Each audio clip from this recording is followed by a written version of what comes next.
Hi guys, welcome back. Today we shall be talking about obstructive sleep apnea.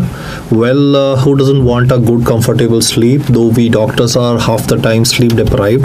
But today I'm talking about those people who are having a increased daytime sleepiness, and the reason for that would be that at night they would be having these recurrent cortical arousals which are secondary to the disease that we are studying by the name of obstructive sleep apnea.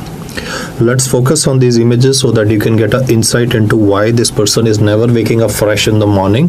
This would be a morbidly obese individual, or I would say at least an obese individual with body mass index of more than 30.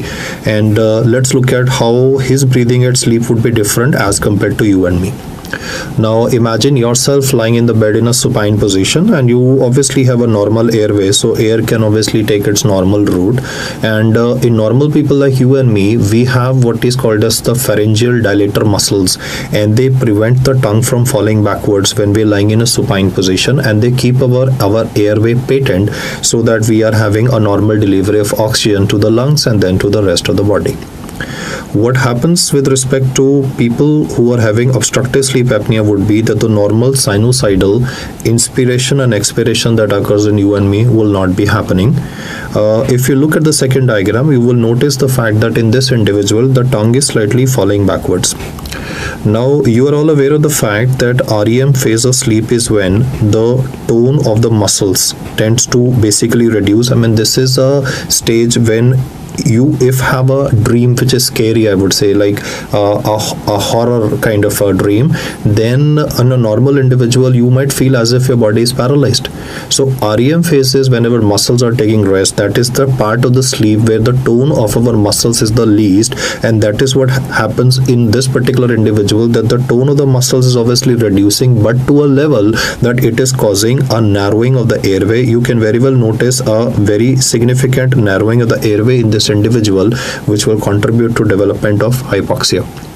So if we evaluate how in this particular individual the breathing will occur, these people have a sharp inspiratory uptake, then there's a rather a plateau of breathing, and then there would be I would say a scooped out pattern of breathing. What I mean by scooped out pattern of breathing is that unlike a normal sinusoidal representation of breathing, in these patients, if you check out the inspiratory and the expiratory effort, you will notice that the inspiratory part is first rather vertically steep, then there is a flattened pattern, and then obviously there's a scooped out appearance that would be very visible even on a polysomnography when we record the nasal airflow for these patients.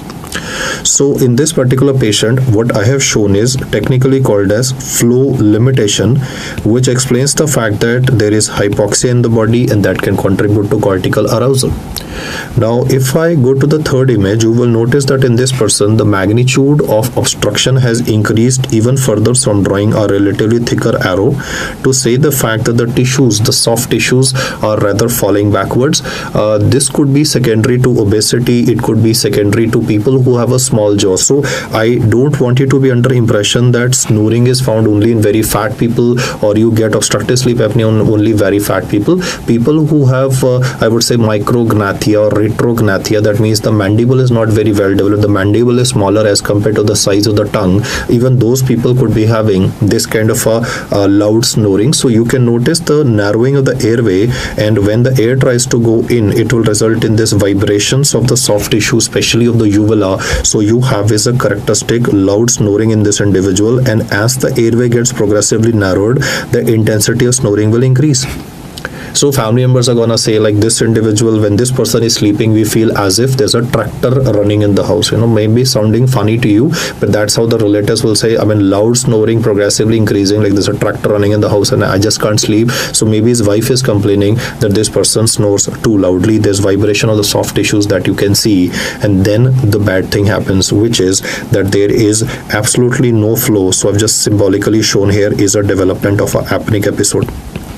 I will explain to you the definition of apneic episode, but at this moment I want you to get a hang of what is going to happen in this individual, which is that unlike a normal individual with a normal sinusoidal inspiratory expiratory flow, there is a significant flow limitation. There is a development of loud snoring in the patient followed by an apneic episode in an individual. Now, why as a doctor are you worried about an apneic episode? Apneic episode will contribute to development of bradycardia. Look at this guy. When you would be doing a polysomnography in the individual, you will notice the fact that during the phase, because in polysomnography you record ECG also, so you will notice a decrease in the heart rate of the patient. The oxygen saturation is falling, and due to this hypoxia, now there will be a cortical arousal. This cortical arousal does not mean that patient is gonna wake up like a normal individual will wake up, but yeah, this person might change his position in the bed. He would be, restless person in the bed. His partner might say that the person tosses around, and then due to this cortical arousal, there would be a particular grunting by the patient. You can see that there is no delivery of oxygen, so the person will grunt. So I'll try to make that sound. The sound would come something like this. I'll try again. That's kind of sound, the grunt that will come. And look at what happens when the person will grunt at the end of this apneic episode. It will cause opening of the mouth of the individual, which will forcibly send air, and therefore due to the opening of the mouth of the individual, because some air is gonna go inside into the airway of the patient, that is when the oxygen saturation will definitely jump up in the body. That is good news, but it will put a tremendous load in the heart. You can see that almost there's a doubling of the heart rate of the individual when he is grunting, and that will put a lot of load on the heart. So a lot of these patients will end up with development of left ventricular hypertrophy, because there's a lot of load on the heart, and left ventricular hypertrophy or left ventricular strain is what is usually encountered in these patients. Do remember my statement for MCQ that in this particular disease, right ventricular failure is unlikely or is least likely or usually is not seen, but yeah, left ventricular strain and left ventricular hypertrophy is obviously noticed in these patients. And not only is you are having stress on the heart, even other body systems are affected because the body is not getting rest. Why? Because when we are sleeping, we don't have cortical arousal. So if you are going to awaken multiple times in the night, that's definitely going to cause extreme fatigue at the daytime. So these people are going to say that, doctor, I never wake up fresh. I wake up as if my all body is hurting. In fact, when I wake up in the morning, the thought process of this guy is, when will I get to go back to sleep again? So do appreciate the fact that we as doctors are sleep deprived. We work extra hard. We do night shifts. We have a disordered sleep pattern. So we are having, I would say, a fatigue that is, I would say, different from what these people are having. And in fact, as studies have shown now, obstructive sleep apnea is gradually going to become the most important cause for hypertension. It's going to contribute to development of secondary hypertension, though currently the leading cause is renal causes. But the way the incidence of morbid obesity and obesity is increasing in India and in the Western world, in the forthcoming years, obstructive sleep apnea will be one of the leading reasons for hypertension. And yeah, this disease definitely increases cardiovascular mortality. That has been very well documented. I mean, if you notice increased neck circumference, you and me can put a shirt button collar, but if you are noticing an individual with increased neck circumference, obviously abdominal circumference increased is feature of obesity. Increased neck circumference is again itself a risk factor for development of obstructive sleep apnea in a patient. So you can notice a straight jump in the heart rate of this individual once the cortical arousal will occur, because obviously the body will try to take care of the hypoxia. I will explain to you how to interpret polysomnography, but at the moment I want you to remember my words that polysomnography is the investigation of choice for diagnosis of obstructive sleep apnea hypopnea syndrome. I'll explain the meaning of apnea and hypopnea in few minutes from now. I also want you to look at the readings right now. You can see that in these individuals we monitor the nasal flow rate. We put a strap around the chest to measure the chest expansion. We put sensors around the abdomen to check the abdominal movement, and you will notice the fact in this individual, when he is not breathing, then at those particular point of time when he's not breathing, when he's having apnea, you can notice a dip in the oxygen saturation of this particular individual.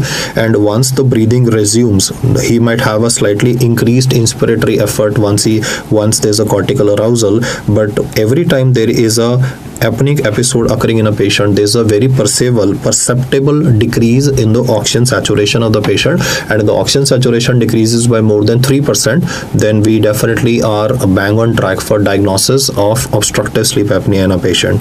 So let us just summarize the aspects that I have said before you for OSAs so that we get going for solving the questions related to this particular topic.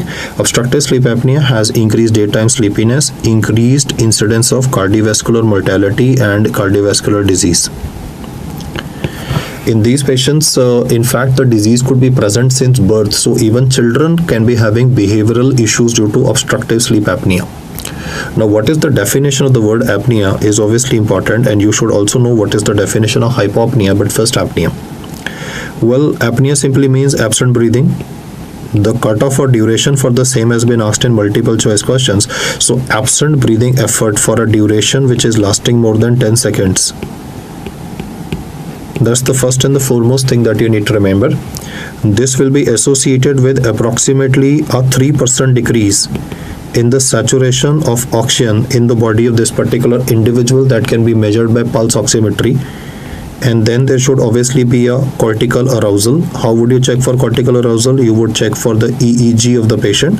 Like he's in REM sleep. REM sleep would normally be having a sawtooth pattern. So there would be a change from sawtooth pattern to alpha pattern. Alpha is when the person is with eyes closed, but there's a cortical arousal present. But when person is a REM sleep, we tend to have what is called a sawtooth pattern. So there would be marked changes in the EEG of the individual. And due to this repeated cortical arousals, that is why I said these people are never fresh in the morning and they always feel tired, and they say like, I have never got a proper sleep, doctor, and when I wake up, first thing I want is when can I go back to sleep again. That's the usual manifestation. Now let us look at the definition of the word hypopnea and compare this with apnea per se. Obviously, as the name suggests, hypopnea, so there would be a more than 30% decrease in the airflow. We can obviously monitor this by checking the nasal airflow by monitoring the response in the nasal airflow sensor, where you will notice a flow limitation in the patient. So more than 30% decrease in airflow for a duration of more than 10 seconds is called as hypopnea. This should obviously be associated with the same thing, that is a 3% decrease in the oxygen saturation of the patient, and would be associated with a cortical arousal as is written on the left hand side. So I would say hypopnea is one step lesser as compared to apnea in an individual, but this is definitely a cause of concern because the body is not getting sufficient rest in these individuals. So let's work out now the definition of obstructive sleep apnea hypopnea syndrome. First and the foremost should obviously be presence of symptoms. While I'm writing them, please remember obstructive sleep apnea can occur even in the absence of symptoms, so that's not a prerequisite or an essential thing for diagnosis of the patient. Well, what will be the symptoms? Nocturnal symptoms in the individual are obviously going to be loud snoring. Then could be grunting, which is usually towards the development of an apneic episode, or instead of grunting I can say the word snorting, and breathing pauses. Lots of time the partner of this individual, the sexual partner of this individual would rather give this history that I have noticed that my husband or my boyfriend or whatever, I mean the individual will say that my partner is not breathing normally. So there are breathing pauses of the individual, and that is of concern, which this person is obviously not realizing. Now at daytime, what will be the symptoms in the patient? There would be increased daytime sleepiness. I have had patients who have told me, in fact I've had medical students with obstructive sleep apnea who said, sir, that if you give me permission I can sleep on the table. That drowsy. He says, forget about attending a class in a medical college. He says, if you give me sleep now, I'll sleep on the floor. So these people can sleep anywhere. In fact, they can sleep at the wheels of a car, driving a car. Now imagine in a Delhi traffic where even if you miss your clutch by 1 second, if you delay putting your car in the first gear at a green signal for even 5 seconds, people start blaring their horns from your backside. Here, if this person fell asleep on the wheel of a car, and people were honking on the backside, and that's when you realize that he's sleeping at a traffic signal. So that's obviously a cause for concern. A lot of these people might actually tell you that I don't feel comfortable driving, I think I might have an accident, and they've given up driving primarily because their attention span that is required for driving will be compromised. So the second thing which is important for presence of obstructive sleep apnea is measured by polysomnography. That is, there should be at least 5 episodes of apnea that should be demonstrated in this individual per hour of sleep. So if we are able to identify these two basic problems, that is symptoms in the patient and more than 5 episodes of apnea per hour of sleep, it means that the person is having obstructive sleep apnea, hypopnea syndrome. Now I'll say a special point which I want you to understand, that if the apnea hypopnea index, how do you calculate apnea hypopnea index? Number of apneic episodes divided by total number of apneic episodes, the entire sleep divided by the number of hours of sleep. Like suppose there were 40 apneic episodes in 8 hours of sleep. So apnea hypopnea index would be 40 by 8, that would be 5. So we can just have to calculate the total number of apneic episodes in a particular duration of sleep, which is 7 hours, 8 hours, 9 hours, depending on whatever is the normal cycle of the individual, and calculate a AHI. If the apnea hypopnea index is more than 15 episodes of apnea or hypopnea which are demonstrated in an individual per hour of sleep, even minus the symptoms. I would like to highlight this because of the fact that a lot of people may not be symptomatic or they may not be aware of their symptoms, but their partner noticed that they have this breathing pauses, or they might just give you non-specific complaints like this man is having erectile dysfunction, and he came to you for erectile dysfunction. You found he's hypertensive, he's putting on weight, he's having a cardiometabolic syndrome, and then you found out that this individual is having obstructive sleep apnea. So it started from a problem in the sex life and ended up with the development of OSA in individuals. So you'll have a lot of middle-aged men, especially 40 to 50, especially Indian men coming to you with erectile dysfunction secondary to this disease, and later on you will notice the fact that this person was having obstructive sleep apnea. And you will notice one more interesting thing. You see, these people will tend to put on weight even much more than what they were initially before the disease started. Why? Because if the person is sleepy all the time, he will sleep obviously, and sleeping means that there would be less caloric expenditure by the individual. So the weight of these patients will show a progressive increase.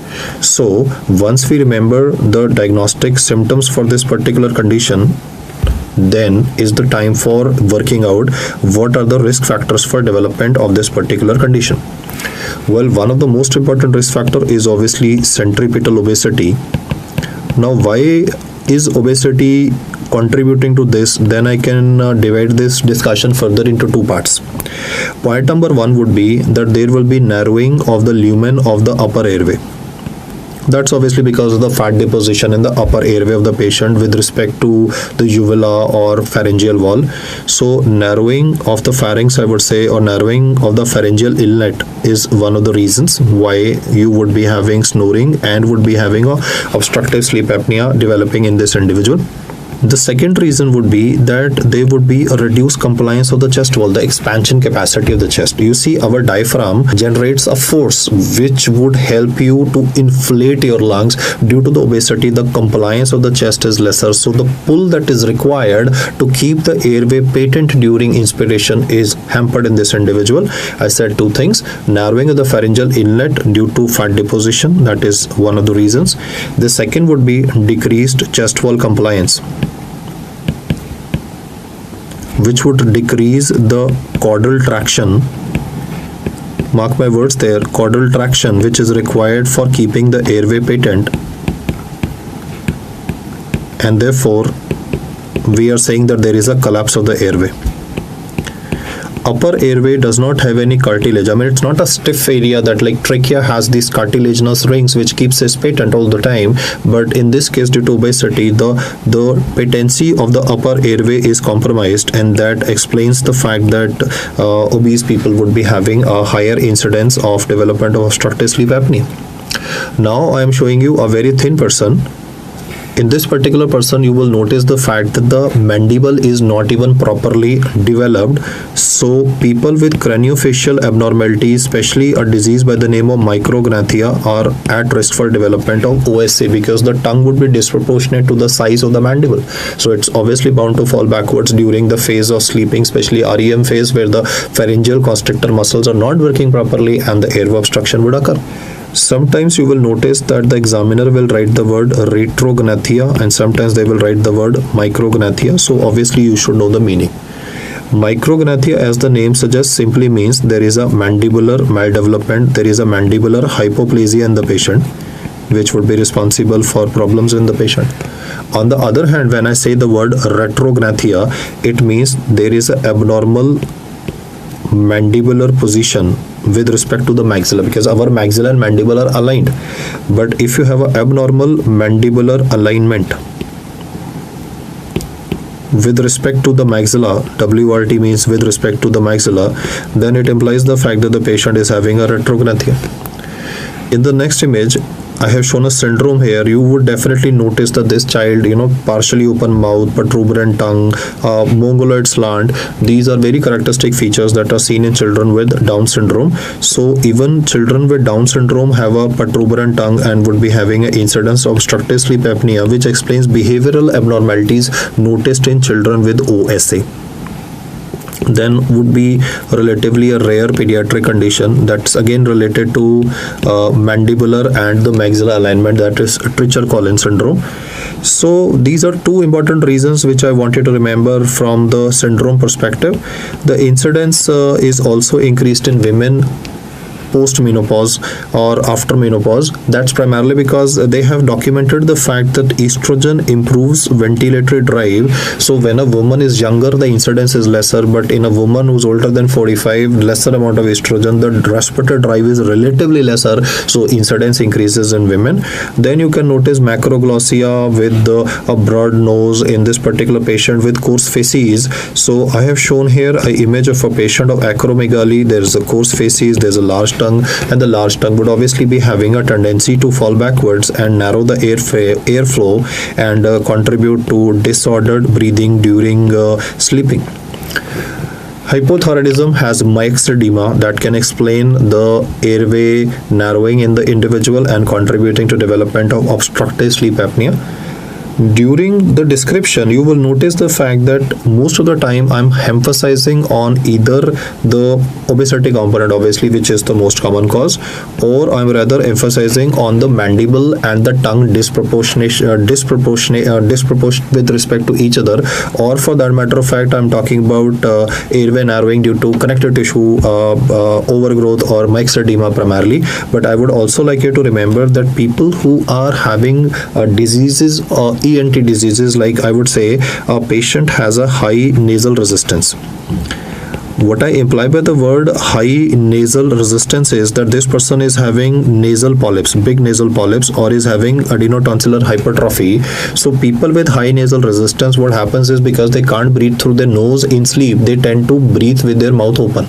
And when they're breathing with the mouth open, again what happens is tongue tends to fall backwards. Why? Because if I keep my mouth closed at the moment, imagine if I'm lying supine and my mouth is closed, then the closed mouth will ensure that the tongue is not gonna fall backwards. But if I am sleeping and my mouth is open, then the tongue has a higher chances. So you will notice a lot of these people later on when you talk to them, they'll start saying like, sir, I wake up with a dry mouth, I wake up with a foul breath. Why? Because if he's breathing with an open mouth, then the individual would be having the saliva flow would be relatively lesser, and the saliva would evaporate, and therefore the growth of bacteria can also occur. So these people wake up with a dry mouth and a bad smell from the mouth. That comes basically because saliva has bactericidal properties. So what I'm saying is that people with high nasal resistance, that is deviated nasal septum and even polyps, could be having a development of mouth breathing in the sleep, causing the tongue to fall backwards, and therefore there could be occlusion of the airways of the patient. So these are the usual risk factors which are related with development of obstructive sleep apnea in an individual. Now we will study what are the clinical features with which these patients will come to us. The number one clinical feature has already been explained to you, that is snoring and snorting in an individual. There could be obviously gasping breathing that could be noticed by the family member. Or jokes apart, family members will always say that when this person sleeps, nobody else can sleep in the house. There was a marriage party in the house and this person was sleeping. Please remember that breathlessness as a symptom will not be encountered in patients with obstructive sleep apnea. Why that is important is not only from the MCQ perspective but clinically also, because if a person is sleeping and is having breathlessness, then I would be more concerned about whether this is paroxysmal nocturnal dyspnea, or I would be thinking that this person having breathlessness while sleeping at night is having maybe asthma, because asthma attacks tend to occur at night. Why? Because air is colder at night, so bronchospasm would occur. Or this person could be having gastroesophageal reflux disease. So nocturnal dyspnea is something that would be not making you think in terms of obstructive sleep apnea, but make you think in terms of the disorders that I have mentioned before you. Frequent awakening or tossing and turning in the bed. So it's not that everybody will say that I open my eyes and look around, right, when he's awakening, but he will say that I have a very restless sleep, or he's keeping tossing and turning in the bed. So the partner is getting irritated that one, you are producing so much of noise and then you are so restless in the bed. So other person, if the person like next to you is not tossing and turning, you'll obviously bound to get irritated. Then in these patients, there could be history given of dozing off involuntarily. I mean, while talking, that's where the jokes would come in the family. Like there's a cricket match going on, Virat Kohli is scoring a century and this guy is sleeping. Or Modi is giving a speech and this guy is sleeping. So dozing off involuntarily during performance or task can be there. Like this guy could be sleeping at the wheels of a car. So that is definitely a cause of concern in the individual. Then I said these people will usually or can wake up with a dry mouth, with a foul breath, that is halitosis, and because they never get a proper sleep, so there would also be mood swings in this individual. So these are the standard symptoms that you will notice, and the person himself will say that, doctor, there is something wrong with my body. And because I mentioned regarding the sex life of these patients getting affected, so mostly male patients would come to you with ED, that is erectile dysfunction, and in fact that can be a lot of time a primary complaint in the patient. Now let us look at what is going to be the examination findings for this individual. So on examination, when you take the blood pressure of this patient, you will notice that he is hypertensive. This hypertension could be noticed by the hypertension can cause a headache. So hypertension could have been pre-existing to the current symptoms of the individual, or could have developed subsequently. In general physical examination, you will also notice that the abdominal girth of the patient will be increased. There are charts available for that, appropriate for age. There are similar charts for neck circumference that would definitely be increased in the individual. And when you do a ENT checkup, you will notice that either possibility can be that the tongue size is bigger, or you might notice that the mandible of the patient is smaller in size or is malpositioned. That is one. Another possibility could be that the patient could be having a low-lying palate with enlarged tonsils or a bulky uvula. That's the usual presentation that you will notice in obese people: low-lying palate and a bulky uvula.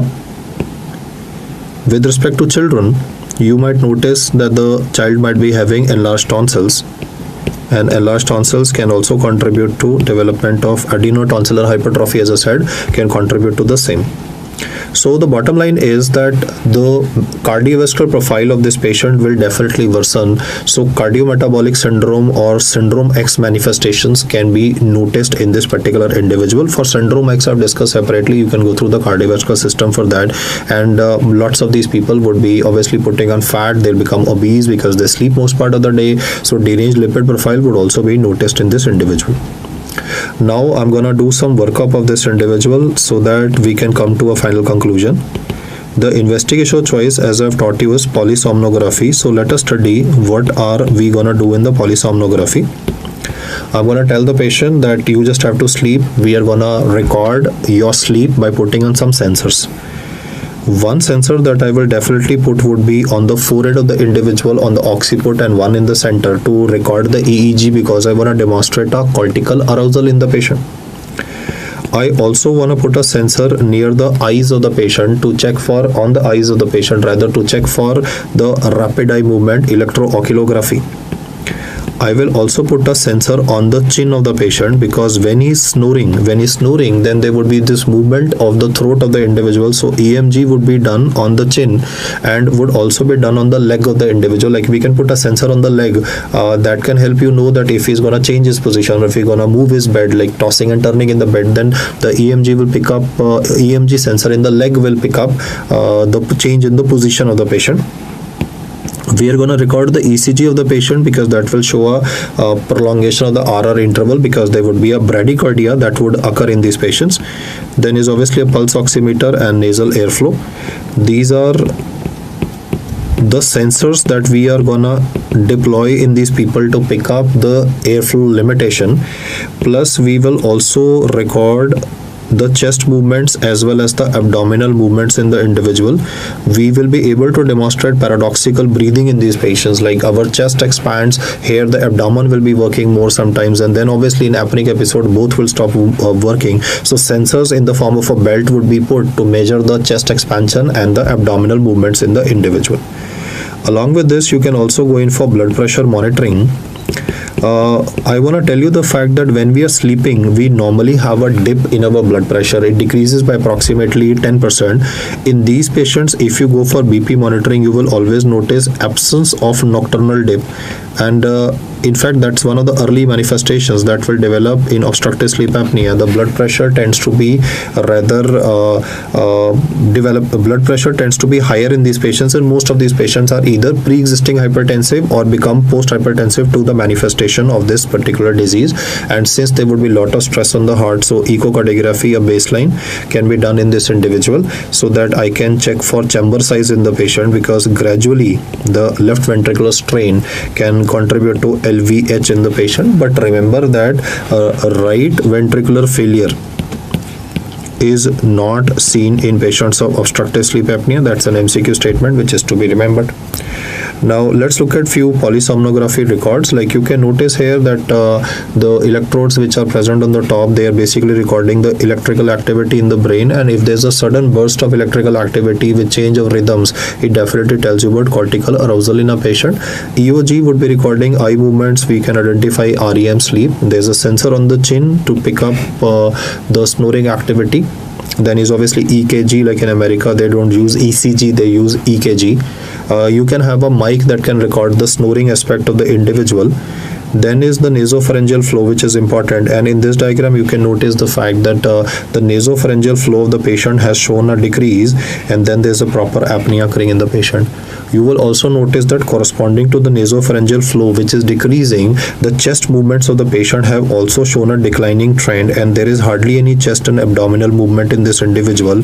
So definitely the oxygen saturation in these patients will fluctuate, and post you will notice that the person's breathing efforts will dramatically increase, because the person is trying to overcorrect now. Like the person is trying to overcorrect because there is a development of hypoxia in this particular individual. So in this image you can notice the sensors at the nose to measure the airflow. There are sensors on the scalp, you can notice, to record the EEG. We are doing a nasal airflow recording. We are recording the electromyography of the chin of the individual, and then you can notice this elastic belt sensors which are around the chest and the belly to measure the amount of breathing effort. You can notice the pulse oximeter in the patient, and all these sensors are then gonna save the data to the hard drive of the computer, and we would then be able to analyze the data in this individual. The bottom line is, and I'll just highlight that very simply, is the fact that whenever there's a apneic episode in the EEG of the patient, like suppose there is a development of, suppose this patient is in REM sleep. REM sleep has this characteristic beta pattern occurring, so there would be a conversion of beta into alpha. So there's a change in the EEG pattern of the patient when there's a cortical arousal. Now when would this cortical arousal be occurring? Because I'll repeat the data once again, guys, and I want you to listen very carefully. REM sleep is called as paradoxical sleep. Why? Because we are sleeping but the rhythm is beta. And when we have cortical arousal, we can upgrade to alpha in this individual. That alpha will obviously be because the eyes of the individual are closed. So there is a cortical arousal being demonstrated. Simultaneously, in the ECG of the patient, you will notice that whenever there is a hypoxic episode, the RR interval of the patient will get prolonged. That means that there would be a bradycardia that would be occurring in the patient. You will also notice that in the nasopharyngeal airflow sensor, the nasopharyngeal airflow sensor will show a declining activity with respect to breathing in the patient, the abdominal and the chest movements of the individual will also reduce.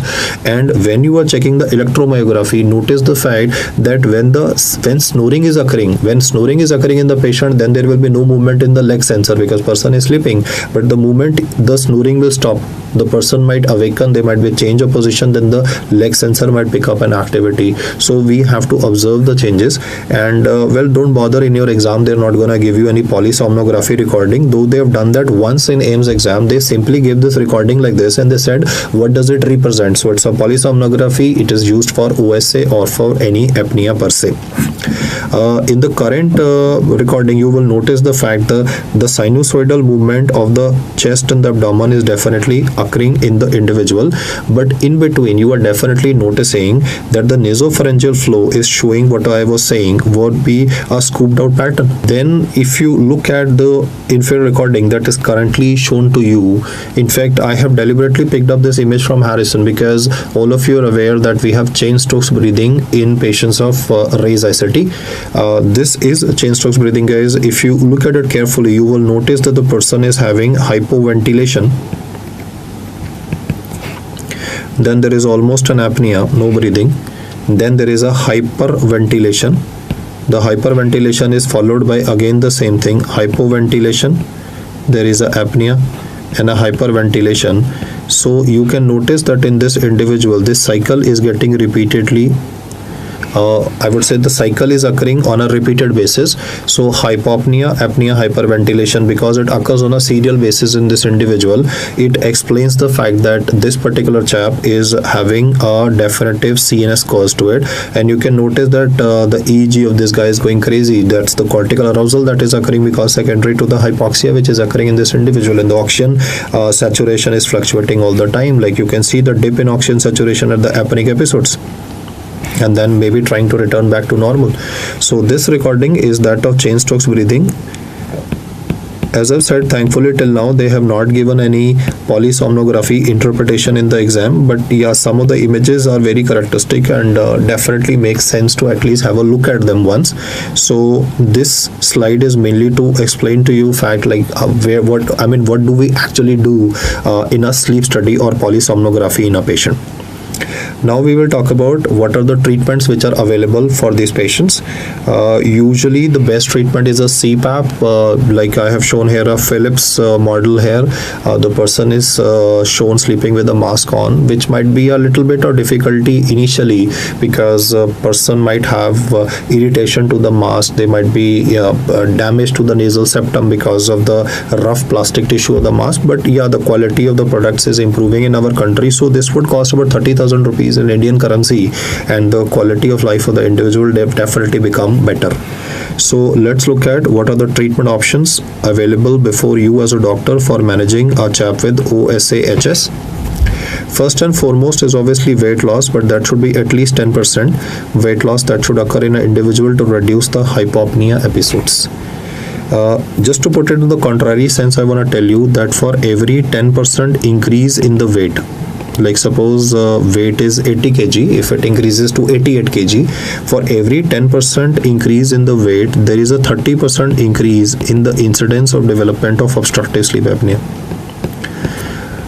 Just by looking at these figures, which is 3 times more, you can understand that whatever is the population of obesity, more than 30% of them are suffering from obstructive sleep apnea. So more is the weight, more is obviously the incidence of it. So weight loss is obviously recommended. Then you have to tell the patient to avoid sleeping in supine position. That's very, very obvious. These people are anyway having a narrowing of the pharynx, which is a collapsible structure, especially in REM phase. So avoid sleeping in supine position is recommended for these patients. Try to sleep on the side. Lateral decubitus is a good idea. The third thing that is to be done for these patients is obviously, regulating sleep time is very important. That going to bed, waking up, good sleep habits is recommended. But if nasal allergy is concomitantly present, like polyps, etc., they have to be handled very aggressively because, as I said, nose resistance is more. He will breathe through his mouth. That again contributes to development of increased incidence of OSA. Avoid alcohol intake at least 3 hours before sleep. Like social drinking in Western Western countries, no, they drink a lot. So at daytime we'll say okay, you can drink, but at night time before you go to bed, don't take a drink, because alcohol will decrease your CNS drive and the incidence of OSA will increase. So avoidance of alcohol intake is also at least 3 hours before sleep is recommended for these patients. And now we come to the specific answer, that is CPAP. When would you advise CPAP in an individual? I would advise CPAP in an individual if there is more than 15 hypopnea episodes per hour, even if there is no symptoms in an individual. And I would advise CPAP if there is more than 5 apneic episodes per hour. So CPAP is recommended for both mild to moderate to severe. Therefore, CPAP is required for most of the patients of obstructive sleep apnea to splint the airway open. As the name is continuous positive airway pressure, it will splint airway open, will prevent the collapse of the airway. The disadvantage of CPAP can be manifold. One can be aerophagia. The abdomen will distend in the morning. So that's obviously a person will get used to it. And sometimes because of this aerophagia, they can be concomitant GERD developing in a patient. So antacids might have to be used in these patients. One of the surgery which is mentioned in the textbook for these patients, though less performed nowadays, is called as uvulopalatopharyngoplasty, which means resection of the uvula. So if you remove the uvula of this patient, you are creating more space, and that's what you require to prevent the collapse of the airways of the patient. So uvulopharyngoplasty is recommended for these patients to minimize the incidence of OSA. Now we have a upper airway stimulation device. It would be surgically deployed. It will stimulate the hypoglossal nerve of one side, which will cause a contraction of the muscles, especially of the tongue. So the chances of tongue falling back would be definitely reduced. So I'll mention regarding this upper airway device, which is deployed surgically. It's a surgical implantation, and the manifestations in this individual would be that it will stimulate the hypoglossal nerve,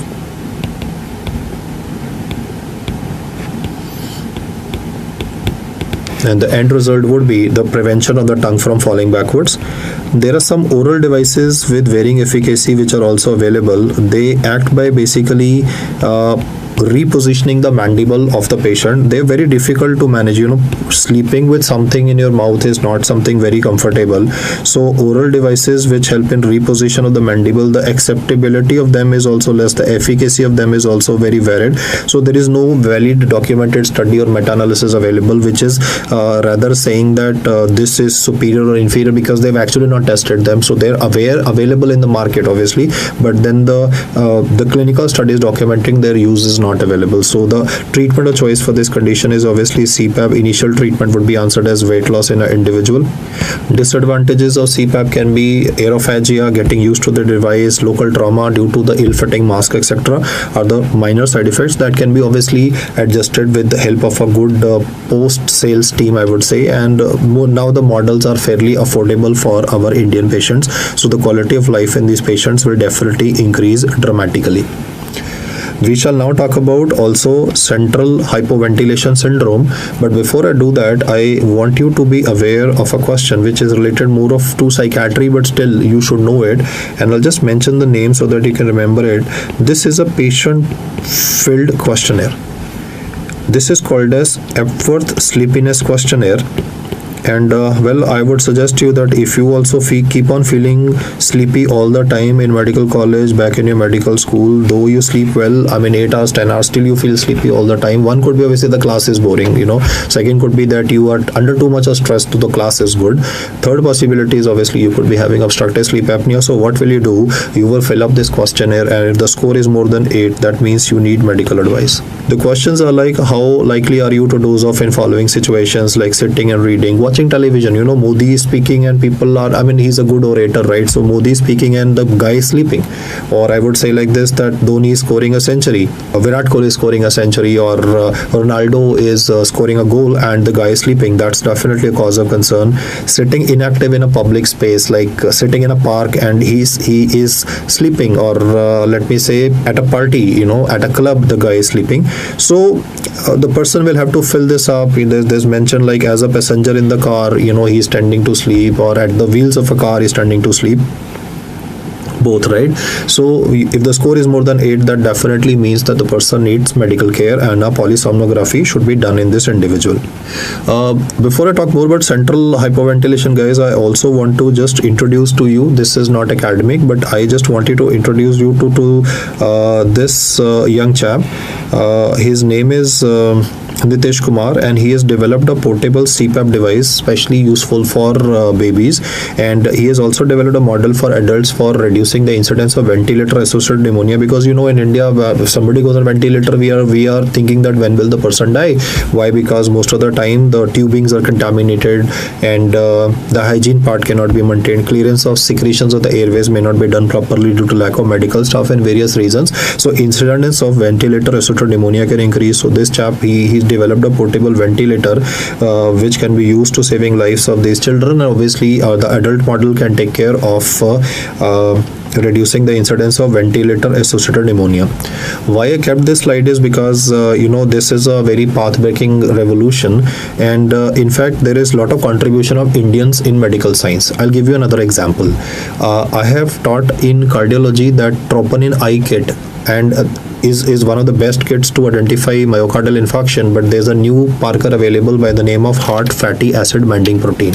Now the development of heart fatty acid binding protein kit was done by a Indian IIT graduate. What I'm not saying that heart fatty acid binding protein was found by an Indian chap. That was found way back in 1980s by Americans, but a kit to identify that was developed by Indian IIT chap, and I got couple of messages saying that this is not anywhere on the internet and you are just saying it just because you want to tell a story to us. So I want to tell you guys, one, I don't want to tell you any story, I'm telling you facts. And you see, if some company will buy the innovation of this chap, then they will remove all this data from the internet, because then they will sell the ventilator as that of that particular company.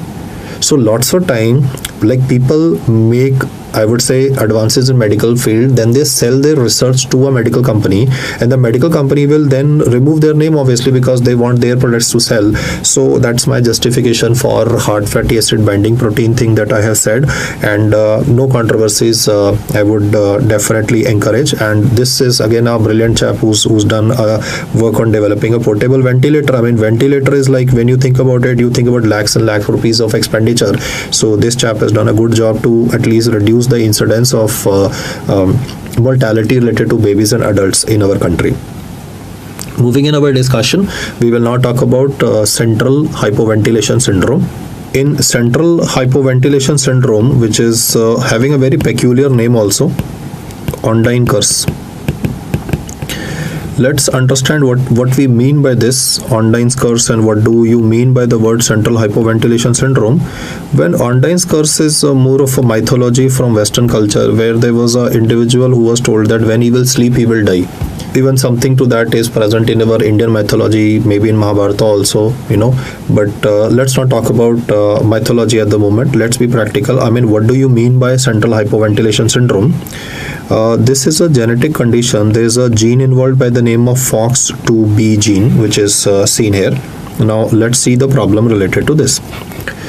Whenever there is hypoxia, our body will tend to respond by causing a bradycardia. There would be then a breathing effort, a deep sighing and a breathing effort on our part, so that we can increase the respiratory drive and normalize the oxygen saturation in the body.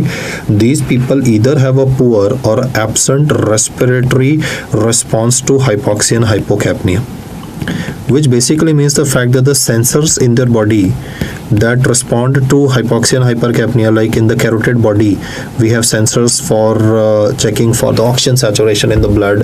Those sensors are not working very properly. So for management of these patients, we will have to use a non-invasive positive pressure, intermittent positive pressure ventilation, or we might have to use mechanical ventilation, or the latest treatment for this condition, and that is why I've gone to it, because that's the MCQ. Phrenic nerve pacing or diaphragmatic pacing is done for. Then phrenic nerve and diaphragmatic pacing is not done for OSA, it is rather done for central hypoventilation, where the sensors picking up hypoxia are defective. So you need to make this person breathe on a continuous basis, irrespective of the fact that whatever is the oxygen saturation in the body. So in these particular patients, response to hypoxia becomes lesser. Like if they go to a high altitude, when you go to high altitude, your body will try to respond by helping you breathe faster. In this case, the response is lacking. So that's why I said phrenic nerve pacing is not for OSA, it is for central hypoventilation syndrome. I also want you to be clear that I have just taught you OSA, obstructive sleep apnea hypopnea syndrome. Do not mix it with what is called as obesity hypoventilation syndrome. Now, what do you mean by the word obesity hypoventilation syndrome? Is simply the fact that this particular individual, he may not be having that increased daytime sleepiness, or he may not be having this repeated nocturnal awakenings present. All this condition says is that the person is obese, the body mass index is more than 30, and in these patients the PCO2 is usually more than 45 millimeter of mercury, which explains the carbon dioxide narcosis that could be occurring in this patient. So these patients mainly have a chronic daytime hypoventilation. In these particular patients, there may or may not be presence of apneic episodes. So obesity hypoventilation syndrome, as the name suggests, simply tells you that there is a elevated carbon dioxide levels in the body because they breathe lesser as compared to normal people, but the symptoms of increased daytime sleepiness, apneic episodes, hypopnea episodes may not be present in this particular individual. Last but not the least, I would also like to put in some words regarding pneumomediastinum. Why I'm doing it here is primarily because I was talking about decrease in oxygen saturation in an individual. So this condition, pneumomediastinum, is also associated with decrease in oxygen saturation. Now, why pneumomediastinum will occur? These are discussed at various different times in the app. One can be related to pneumothorax, so there could be an alveolar rupture. That's mainly related to the lung parenchyma, and then this is followed by dissection of air below the tissues, which can explain the pneumomediastinum of the individual.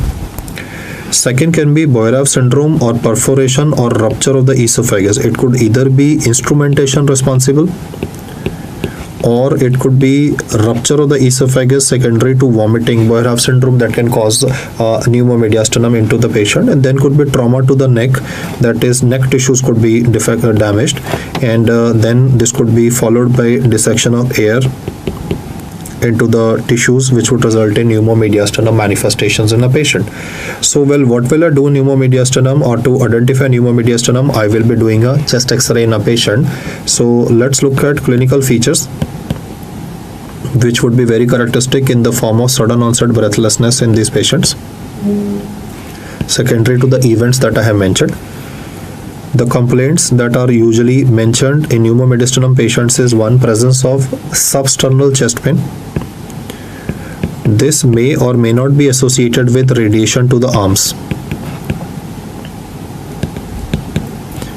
Now in these patients, when you auscultate them, you will get a very characteristic finding, and that is the reason I have spoken about it, that is Hammond crunch sign.